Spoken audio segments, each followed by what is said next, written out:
Pernikahan di atas kertas.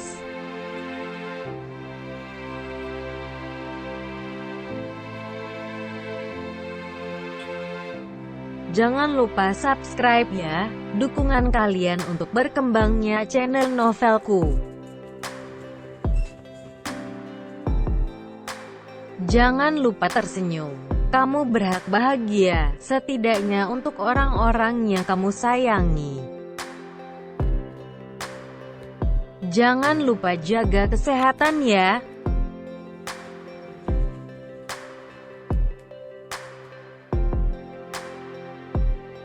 Jangan lupa subscribe ya, karena subscribe itu gratis selamanya.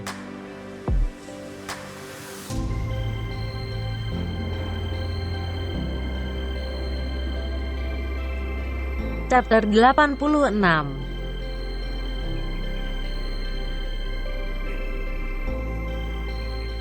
Apa kamu udah coba untuk bicarain hal ini sama Senja?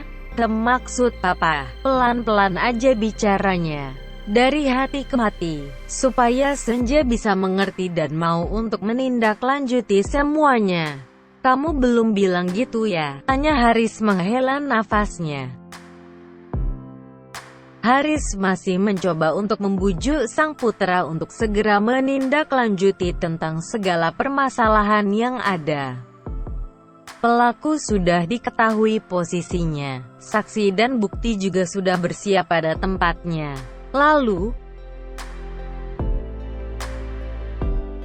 waktu itu aku sempat menyinggung masalah yang lagi kita hadapi ini ke Senja sih Pak. Tapi Senja tuh kayak menutup semua akses apapun itu yang berhubungan dengan Aksa. Bahkan saat aku gak sengaja ngecek ponsel Senja, nomor telepon Aksa itu udah diblok loh Pak. Padahal aku gak pernah minta Senja untuk melakukan hal seperti itu, ucap Fauzan mengingat-ingat.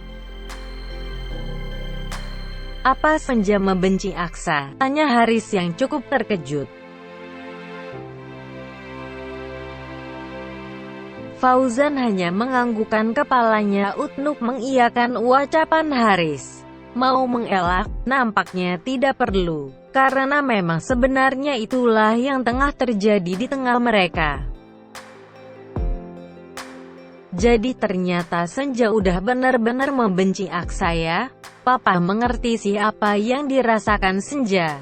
Ini sangat menyakitkan dan membuatnya begitu terpukul, ucap Haris menganggukkan kepalanya. Iya Pak, itu makanya aku masih menahan diri untuk membawa masalah ini ke jalur hukum. Dengan kondisi yang seperti ini, gak akan mungkin untuk Senja menjadi saksi di meja persidangan nanti Pak.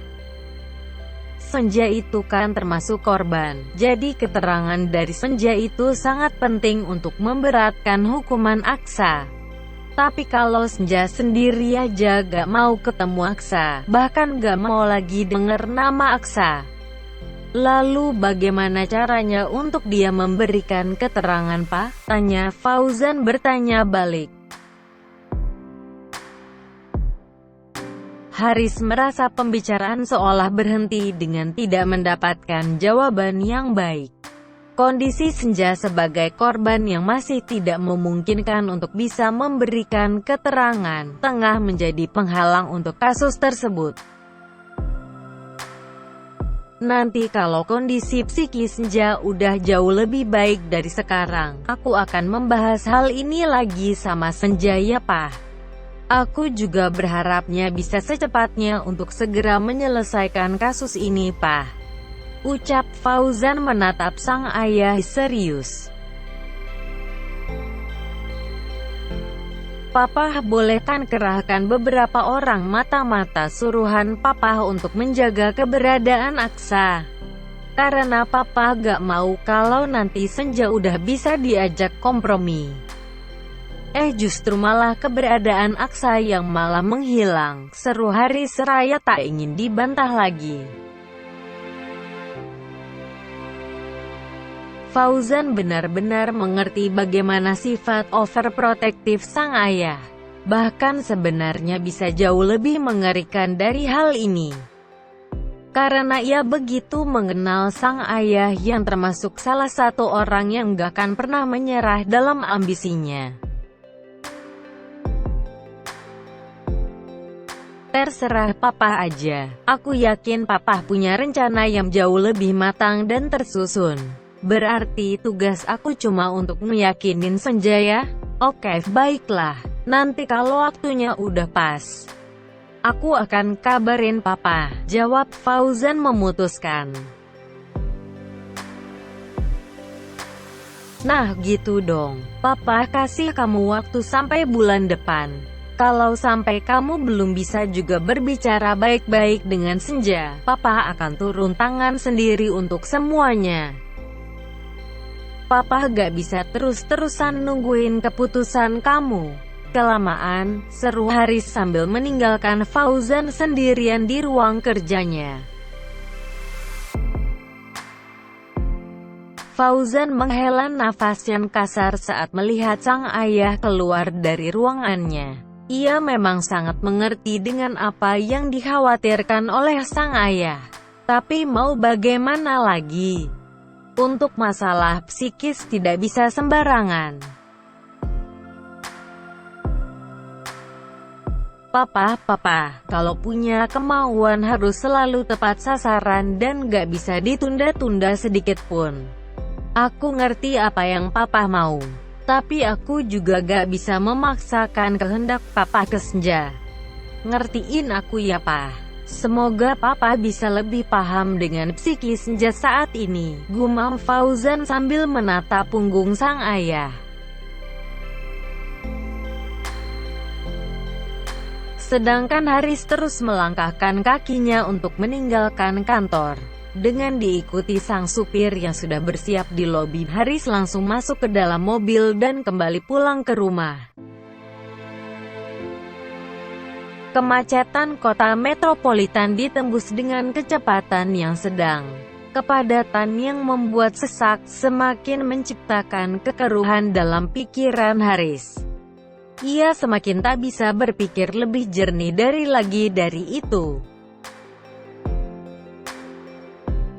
Setelah lebih dari 1 jam perjalanan via kemacetan ibu kota, akhirnya Haris menginjakkan kakinya kembali ke rumah. Ia menghela nafasnya sangat kasar sambil menyandarkan punggungnya di sofa ruang tamu. Menyebalkan. Kalau saja gak ada kendala seperti ini, aku pasti udah bisa tenang dalam pekerjaanku. Si pembunuh itu harus segera tertangkap dan dihukum, gumam Haris sambil memejamkan mata. Ia tak menyadari bahwa ada sepasang telinga yang juga sudah mendengarkan gumamannya dengan baik. Telinga yang sebenarnya memang tak seharusnya mengetahui semua hal ini. Siapa yang kamu maksud itu, Haris? Tanya Neta tiba-tiba mengagetkan umpatan Haris. Hahem Neta, kamu sejak kapan ada di situ? Kamu dengar umpatanku tadi ya? Tanya Haris kikuk. Sebenarnya memang Haris tak ingin jika Neta dan Agnes mengetahui lebih dulu bahwa Aksa dari pelaku yang sebenarnya. Pelaku dari 3 kasus kriminal besar yang selama ini tak bisa terungkap. Karena ia tahu, tak ingin adanya huru-hara lebih heboh lagi daripada saat ini. Neta dan Agnes juga termasuk korban, jadi lebih baik mereka mengetahuinya nanti. Setelah sudah ada laporan pada Aksa sebagai otak dari pembunuh Heidi Tama. Selanjutnya, baru mereka dan Senja yang akan menambahkan dan memberatkan Aksa dengan kesaksian mereka.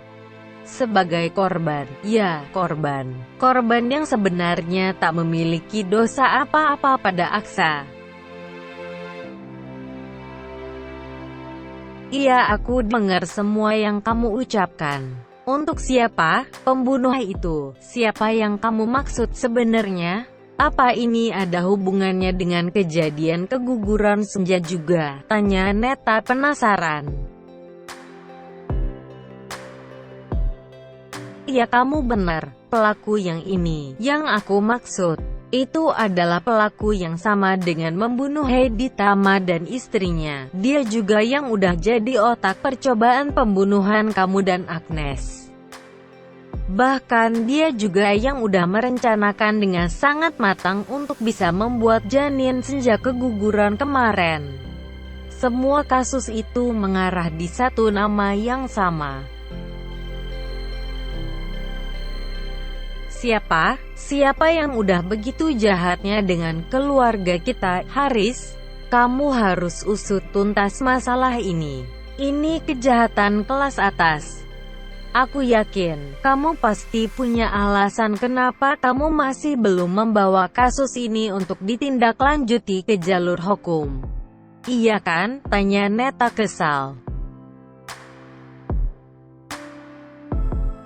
Aksa kakaknya Senja, singkat Haris. Apa? Bagaimana mungkin Aksa memiliki hati sekotor itu hingga tega menyakiti adiknya sendiri? Senja itu kan adiknya. Masa dia membunuh calon keponakannya sendiri sih? Tanya Neta tak habis pikir. Apa Haris memiliki wewenang untuk menceritakan semuanya kepada Neta? Sampai saat ini, status Aksa hanya sebagai kakak kandung Senja. Mengenai Aksa yang hanya menginginkan seluruh harta warisan dari Heidi Tama, bahkan Neta pun tak tahu menahu. Karena Kak Aksa gak mau punya keponakan yang memiliki darah dari keluarga Arsyadinata, Kak Aksa sama sekali gak menginginkan pernikahan aku dan Fauzan berjalan langgeng. Itu sebabnya Kak Aksa membunuh calon anak aku. Tanpa disadari, ternyata Senja juga diam-diam menguping pembicaraan Haris dan Neta. Ia memahami bagaimana ketakutan sang mertua akan keberadaan sang menantu yang selalu menjadi target. Senja, kamu dari tadi ada di situ? Sayang, apa kamu baik-baik aja? Tanya Haris khawatir dengan kondisi sang menantu. Papa, aku udah baik-baik aja kok. Papa sama Mama jangan khawatir aku lagi ya. Bekas operasinya udah gak nyeri lagi kok, beneran deh. Sekarang aku juga udah sadar dengan apa yang udah aku sia-siain selama ini. Kasih sayang kalian, ungkapan cinta kalian, perhatian kalian sama kepedulian kalian terhadap keluarga aku, orang tua aku. Makasih ya Pak, Ma. Haris menghangat dengan ucapan Senja yang begitu menenangkan. Ditambah lagi oleh wajah cantik naturalnya, Haris semakin mengerti bagaimana tergila-gilanya sang putra saat tahu bahwa seorang Senja akan segera menikah dengannya. Sama-sama sayang, itu udah seharusnya yang kami lakukan ke kamu, itu udah kewajiban. Kamu itu kan istrinya Fauzan, menantu kami. Itu artinya kamu juga anak kami, Senja. Jangan sungkan-sungkan ya, seru Neta menenangkan Senja. Makasih ya Ma. Dan untuk Papa, aku siap untuk jalani persidangan Pa. Aku siap untuk dimintai keterangan sebagai korban dari kejahatan Kak Aksa. Aku juga gak mau terus-menerus anggota keluarga ini akan menjadi korban selanjutnya. Aku juga pengen hidup tenang. Seperti apa yang Papa Haris ungkapkan. Maafin aku ya Pa. Gara-gara aku jadi bikin semua kekacauan ini. Senja melemah di hadapan Haris. Ia menatap lembut penuh makna yang amat dalam pada sang mertua yang masih terdiam di tempatnya. Haris masih menyandarkan punggungnya dengan begitu rileks. Ia menatap sang menantu masih penuh khawatir. Ucapannya, umpatannya yang tak sengaja terlontar, malah semakin membuat sang menantu tersindir. Sedangkan sang putra sama sekali tak mengetahui bagaimana kondisi istrinya saat ini. "Kamu yakin?" tanya Haris meyakinkan sang menantu. "Aku yakin, Papa bisa melaporkan dan menindaklanjuti kasus ini saat ini juga. Aku udah siap dengan konsekuensinya. Aku juga siap dimintai keterangan lebih lanjut," ucap Senja dengan masih menatap nanar sang ayah mertua. "Oke, apa kamu juga siap jika nantinya Aksa terbukti bersalah dan dijatuhi hukuman yang akan membuatmu semakin sedih dan kehilangan kakakmu itu? Karena mungkin Aksa bisa saja mendapatkan hukuman ganda karena pelanggaran pasal yang berlapis. Kamu siap untuk itu?" tanya Haris berhati-hati. "Bismillah, aku siap, Aku siap kalau emang Kak Aksa harus bertanggung jawab dengan semua kejahatan yang ia perbuat selama ini. Aku juga siap jika Kak Aksa harus menerima hukuman terberat sekalipun." Haris tersenyum simpul mendengar ucapan dari sang menantu. Ia memang juga sebenarnya tidak tega melihat kondisi Senja, tapi mau bagaimana lagi? Kejahatan jika terus-menerus dimaklumi akan semakin menjamur dan menindas semakin banyak korban. Haris tak ingin hal itu terjadi di keluarganya. Setelah mendengar pernyataan dari Senja, Haris langsung menelpon pihak yang berwajib untuk bisa menindaklanjuti segala tindak kriminal ini. Harus segera, jangan ditunda lagi. Ia takut Senja akan berubah pikiran lagi. Sementara itu, Senja langsung mengirimkan pesan untuk sang suami agar segera pulang. Sepertinya pondasi dalam tubuhnya mendadak runtuh dan tak seimbang. Ia benar-benar membutuhkan Fauzan, suaminya.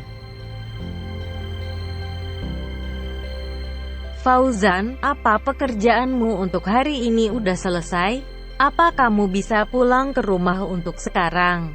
Aku runtuh lagi. Aku butuh kamu. Aku butuh ketenangan dari pelukan kamu. Bisa pulang sekarang kan?" tanya Senja dalam pesan singkatnya.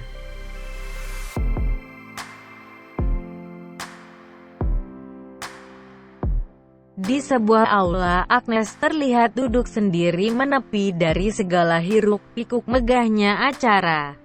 Ya, saat ini Agnes memang tengah berada di sebuah acara yang cukup terbilang megah. The Emeraldi Convention Hall. Aula yang cukup luas dan berkelas. Agnes sendirian menunggu kedatangan seorang laki-laki yang ia kenal secara online. Lebih tepatnya melalui aplikasi dating yang sedang ia ganderungi. Yang namanya David Wijaya. Yang mana ya? Kayaknya aku salah gak sih kalau nimpalin ajakan dia untuk ketemu di tempat kayak gini? Rame banget kayak gini, susah juga ya cari satu orang. Apalagi yang belum pernah ketemu kayak gini, gumam Agnes sambil menghafal wajah David dari foto profilnya. "Hei, kamu Agnesia Clara bukan?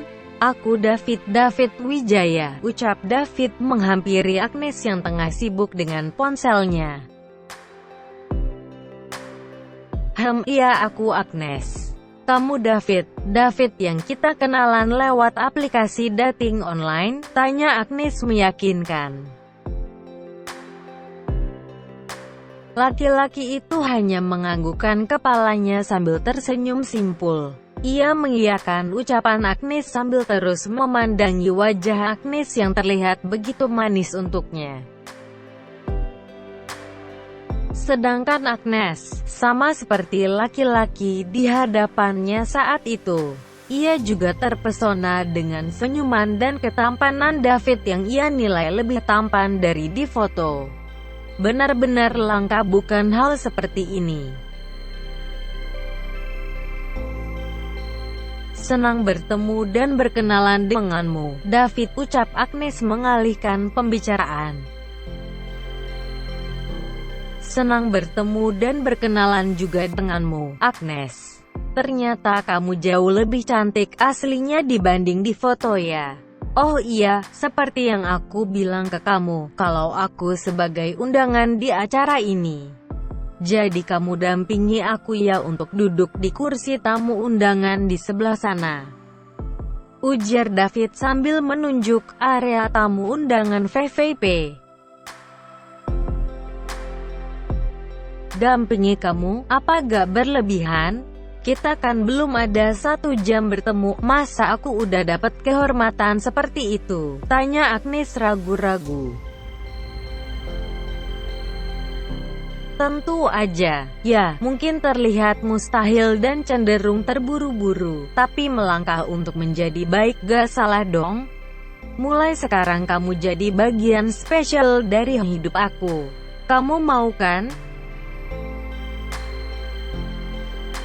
To be continue.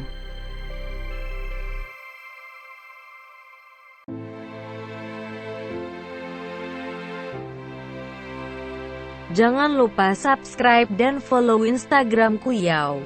Jaga kesehatan selalu. Thanks for watching.